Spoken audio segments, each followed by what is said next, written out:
अपने अदम्य साहस, वीरता और शौर्य को प्रदर्शित करते हुए इस भारत भूमि पर जन्मे कई महान राजपूत योद्धाओं ने अपनी मातृभूमि और इस भारत भूमि की रक्षा के लिए अपने प्राणों तक को न्यौछावर कर दिया। वे जीवन भर अनेकों महान भीषण लड़ाइयों में शामिल रहे। उन्हें प्राचीन और मध्यकालीन भारत में सर्वश्रेष्ठ घुड़सवार माना जाता था। बप्पा रावल के समय से लेकर जिन्होंने 8वीं सदी में अरबों को हराया, वहां से लेकर महान सम्राट महाराणा प्रताप तक अपनी प्रजा और अपने इस देश की रक्षा के लिए, भारत भूमि की रक्षा के लिए अपनी आखिरी सांस तक लड़ाई लड़ी थी। इन्हीं नायकों में से एक ऐसा गुमनाम नाम है जो भारतीय इतिहास के पन्नों में कहीं खोकर रह गया था। वो नायक इन्हीं महान शूरवीर वंशों में से एक था। उनका नाम था महाराणा कुंभा। हमें सिकंदर महान, चंगेज खान और कई ऐसे ही विदेशी हमलावरों के नाम तो याद रहते हैं क्योंकि उन्हें हमें पढ़ाया गया है, लेकिन हमारे ही इतिहास के गौरव जो आज जीवन लड़ते हुए एक भी युद्ध में पराजित नहीं हुए, उनका नाम ना हमें याद है, ना हम उनके बारे में विस्तार पूर्वक या फिर संक्षिप्त में कुछ भी जानते हैं। महाराणा सांगा जैसे महान सूरवीर नायकों को खानवा जैसे युद्ध में हुई एक तुच्छ सी हार जो उस बाबर के हाथों हुई थी, उस क्षति के लिए ही याद किया जाता है, जबकि उनका इतिहास इससे कहीं बढ़कर है। अपने इतिहास में उन्होंने खानवा के युद्ध से पहले बनिया में भी मुगलों को मारा था। मारा ही नहीं बल्कि उन्हें मारकर भगाया था। उससे पहले भी उन्होंने 2 बार दिल्ली सल्तनत के बादशाहों को हराया हुआ था, लेकिन हमें इसके बारे में कोई नहीं बताता। हमें बताया जाता है खानवा का युद्ध, क्योंकि अगर खानवा का युद्ध नहीं बताएंगे तो उनके लिए हमारे मन में हीन भावना कैसे पैदा होगी, हम विदेशियों को महान कैसे समझेंगे। बने रहिए वीडियो के अंत तक। आज हम इस वीडियो में जानेंगे महाराणा कुंभा, जिन्होंने कई बार गुजरात सल्तनत को हराया और न सिर्फ दुश्मनों से मेवाड़ की रक्षा की बल्कि इसके सीमाओं की विस्तार के लिए भी पूरा जीवन समर्पित कर दिया था। 1398 की बात है, जब तुगलक के समय में दिल्ली सल्तनत कमजोर हो रही थी। उस समय तैमूर लंग ने दिल्ली को लूट लिया था। इसी समय मालवा, जौनपुर और गुजरात की सल्तनतें जो वर्षों से दिल्ली सल्तनत का हिस्सा थी, वे अब एक स्वतंत्र राज्य बन चुकी थी। इसी समय के दौरान मेवाड़ अपने चारों तरफ से विस्तारवादी नीति को मानने वाले दुश्मनों से घिरा हुआ था। उसी समय गुजरात और मालवा की सल्तनतों ने मेवाड़ को दक्षिण की तरफ से धमकी दी और दिल्ली जैसे सल्तनतों ने उत्तर से मेवाड़ पर हमला करना शुरू कर दिया। राणा हम्मीर के बाद कई शासक मेवाड़ की गद्दी पर बैठे। महाराणा कुंभा, जिन्हें मेवाड़ का कुंभकर्ण भी कहा जाता है, उनका जन्म सन 1417 ईस्वी में महाराणा मोकल और महारानी सौभाग्या देवी के घर में होता है। सन 1433 ईस्वी में जब अपने ही भाई, चाचा और मीरा के द्वारा महाराणा मोकल की हत्या कर दी गई, उसी समय अपने पिता के देहांत के बाद महाराणा कुंभा मेवाड़ की गद्दी पर विराजमान हो जाते हैं। उस समय मेवाड़ के महाराणा की उम्र मात्र 16 वर्ष की रही थी। गद्दी संभालते ही सबसे पहले महाराणा कुंभा ने मीरा और चाचा की हत्या करके अपने पिता महाराणा मोकल की हत्या का बदला ले लिया था। जिसके बाद महाराणा कुंभा ने दुश्मन सल्तनतों के खिलाफ एक महाअभियान छेड़ दिया और इस अभियान के तहत कई सल्तनतों के सुल्तान कई बार महाराणा मोकल से परास्त होकर भाग खड़े हुए थे। चारों ओर से शत्रु सेनाओं से घिरे होने की वजह से मेवाड़ और खासकर चित्तौड़गढ़ की स्थिति काफी हद तक खराब हो चुकी थी। ये सब देखकर महमूद खिलजी को एक मौका मिल जाता है और सन 1437 ईस्वी में मालवा का सुल्तान महमूद खिलजी चित्तौड़ पर आक्रमण करने का पूरा मन बना लेता है, लेकिन वो ऐसा कुछ कर पाता उससे पहले महाराणा कुंभा ने मालवा पर आक्रमण कर दिया और उसी वर्ष 1437 में सारंगपुर, जो कि आज का मध्य प्रदेश है, वहां पर महमूद खिलजी को हराया और अपना झंडा लहरा कर आ गए थे। इस हमले में राजपूतों का प्रभाव इतना ज्यादा बड़ा था कि सभी मुगलों को वापस मांडू लौटने पर मजबूर होना पड़ा था, जिसके तुरंत बाद महाराणा कुंभा ने उनकी राजधानी मांडू को भी घेरने का निर्णय ले लिया था। अपने इस निर्णय के तहत उन्होंने मांडू को घेरा भी और उसके सुल्तान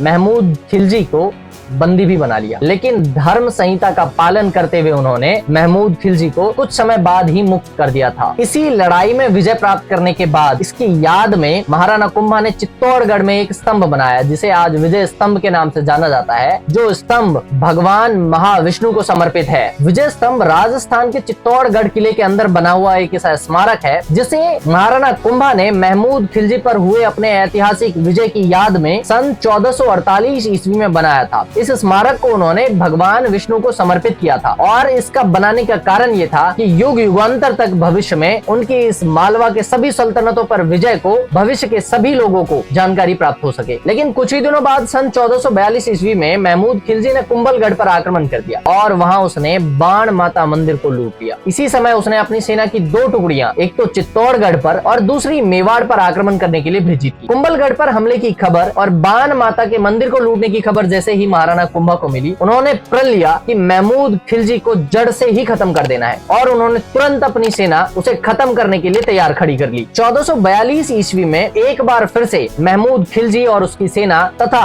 महाराणा कुंभा और उनकी सेना मांडलगढ़ के मैदान में मिलती है और इस युद्ध का भी नतीजा एक ही था। महमूद खिलजी फिर से हार गया और उसे मांडू लौटने के लिए फिर से मजबूर होना पड़ा। लेकिन महमूद खिलजी के लिए इतनी ही हार पर्याप्त नहीं थी, उसे और हारना था और मजा आ रहा था और इसी के तहत उसने सन 1446 ईस्वी में फिर से बाणा नदी के किनारे पर महाराणा कुंभा से दोबारा लड़ाई लड़ने की ठान ली और इस युद्ध में भी वो महाराणा कुंभा से हार कर फिर से मांडू भाग गया था। लेकिन समय और किस्मत को कभी कभी कुछ और ही मंजूर होता है। सन 1453 ईस्वी में नागौर की सल्तनत में राजनीतिक अराजकता फैल गई थी। महाराणा कुंभा ने इस स्थिति का पूरा फायदा उठाया और नागौर की सल्तनत को जीत कर अपने अधीन कर लिया था। जैसे कि मैंने अभी बताया, किस्मत और समय का नहीं पता होता, वो कभी भी कुछ भी चाहती है। कुछ ही दिनों बाद नागौर के जो सुल्तान थे उन्होंने महाराणा कुंभा से अपनी संधि तोड़ दी। गुजरात और मालवा के सुल्तानों को संयुक्त आक्रमण करने के लिए न्योता भेज दिया। इस न्योता के तुरंत बाद कुतुबुद्दीन अहमद शाह, जिसे अहमद शाह द्वितीय भी बोलते हैं, उसने तुरंत अपनी सेना को नागौर की तरफ कूच करने का आदेश दे दिया। अब महाराणा कुंभा चारों तरफ से एक घने क्रूर दुश्मन से घिर गए थे। उस समय उन्होंने एक फैसला लिया और एक दूसरे राजपूत राजा, जिनका नाम राव जोधा था, उनसे मैत्रीपूर्ण संधि कर ली। इस संधि को करने से महाराणा कुंभा की ताकत में कई गुना इजाफा हो गया और अपनी ताकत को बढ़ाने के तुरंत बाद उन्होंने नागौर की सीमाओं को पूर्णतः नष्ट करने का फैसला लिया। इसी योजना के तहत उन्होंने सन 1455 ईस्वी में नागौर और गुजरात की सेनाओं को एक साथ हरा दिया और नागौर के किले को भी ध्वस्त कर दिया। ये पहली बार था जब गुस्साए राजपूतों ने कहीं पे इतनी बर्बरता से तोड़फोड़ मचाई थी। उन्होंने इसी तोड़फोड़ में एक मस्जिद को भी तोड़फोड़ कर रख दिया था। ये पहली बार था जब किसी सनातनी ने अपने गुस्से का प्रभाव देते हुए किसी अन्य धर्म को नष्ट करने के लिए कदम उठाया था। ऐसा पहली बार था जब राजपूत सनातनी योद्धाओं ने अन्य लोगों के द्वारा प्रताड़ना सहते सहते अपने गुस्से को दिखाया। ऐसा पहली बार हुआ था जब उन्होंने किसी मल्लेच्छ के पूजा स्थल को अपनी धर्म संहिता से परे जाकर हाथ लगाया था। ये उनकी मजबूरी ही रही होगी, वरना हम हिंदू हमेशा से ही सहिष्णु रहे हैं। इस घटना के 10 वर्षों के अंतराल में ही महमूद खिलजी ने अपने साथ गुजरात मालवा की संयुक्त सेना को लेकर फिर से मेवाड़ पर आक्रमण कर दिया और इन सभी सुल्तानों ने अलग अलग क्षेत्र को अलग अलग हिस्सों में बांटकर एक संधि की। इसी संधि को चंपानेर की संधि कही जाती है। इस संयुक्त युद्ध में उन्होंने मेवाड़ पर दो तरफ से हमला करने का फैसला किया और 1458 में गुजरात के सुल्तान ने मेवाड़ पर दक्षिण पश्चिम से और महमूद खिलजी की सेना ने दक्षिण की तरफ से हमला कर दिया। इस युद्ध में इन लोगों की सेनाएं विशाल थी और ये युद्ध कई दिनों तक चलता रहा था। जिस युद्ध से परेशान होकर महाराणा कुंभा ने गोरिल्ला रणनीति को अपनाने का फैसला किया था। महाराणा कुंभा ने गोरिल्ला रणनीति का प्रयोग इसलिए किया क्योंकि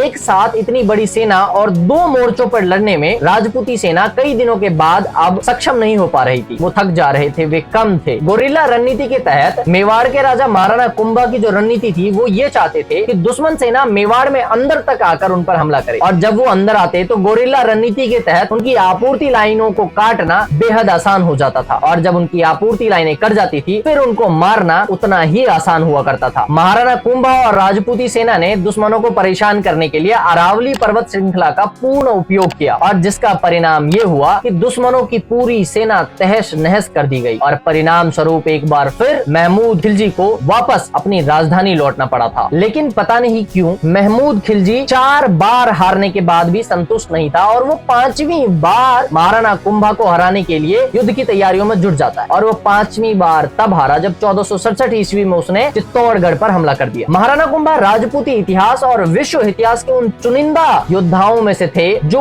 आजीवन अपनी आखिरी सांस तक अपराजित रहे थे। आजीवन लड़ते हुए वे एक भी युद्ध नहीं हारे थे। इन सब चीजों से बढ़कर सिर्फ सैन्य उपलब्धि एक ऐसी चीज नहीं थी जिसके लिए राणा कुंभा को याद किया जाना चाहिए। इनके अलावा भी उनके काल में बहुत से कारण ऐसे हैं जिसके लिए महाराणा कुंभा का सम्मान और उनका याद किया जाना अनिवार्य हो जाता है। उन्होंने कला, साहित्य और वास्तुकला के कई महान कार्य करवाए जो आज भी वहाँ पर निरंतर खड़े हैं और सभी को उनके काल की स्मृति दिलाते हैं। चित्तौड़गढ़ का विजय स्तंभ इन सभी सूचियों में सबसे पहले स्थान पर आता है, परंतु ये सूची काफी लंबी है। मामा देव मंदिर राजस्थानी कला का एक और चमत्कार है जो महाराणा कुंभा के समय में ही विकसित हुआ था। मेवाड़ की रक्षा करने वाले 84 किलों में से 32 किले महाराणा कुंभा के समय में बनवाया गया था। आज के प्रतिष्ठित कुंभलगढ़ किले का अधिकांश हिस्सा भी उन्हीं के काल के दौरान निर्माण करवाए गए थे। महाराणा कुंभा के समय काल में वास्तुकला के अलावा भी कला और काव्य की भी कई कई महान आकृतियां लिखी गई थी। महाराणा कुंभा एक प्रकांड विद्वान भी थे जिन्हें महाराष्ट्रियन, कन्नड़ और मेवाड़ की लोकल भाषा का भी पूरा ज्ञान था। वे स्वयं भगवान विष्णु के परम भक्त और बीणा बजाने में पारंगत थे। लेकिन महाराणा कुंभा के महान गौरवशाली इतिहास की जो यादें हैं वो कोई महल या फिर कोई किला नहीं है। उनके बाद के उत्तराधिकारी जो कि मेवाड़ की गद्दी पर बैठे महाराणा सांगा, महाराणा प्रताप जैसे योद्धा थे जिन्होंने मातृभूमि की रक्षा के लिए अपने प्राणों को न्यौछावर कर दिया। अपनी सांस की एक एक बूंद तक उन्होंने इस मिट्टी को दे दिया था। जो सभी हर एक आक्रमणकारियों के खिलाफ अपनी नीति, अपना युद्ध, अपने समर्पण के लिए इतिहास में अमर है। उनके सभी उत्तराधिकारी उन्हीं की तरह उच्च आत्मसम्मान, स्वतंत्रता और धर्म के आदर्शों पर खड़े रहे थे। धन्यवाद दर्शकों, मिलते हैं अगली वीडियो में। तब तक के लिए चैनल के सब्सक्राइब बटन को दबाकर हमसे जुड़ जाएं। धन्यवाद।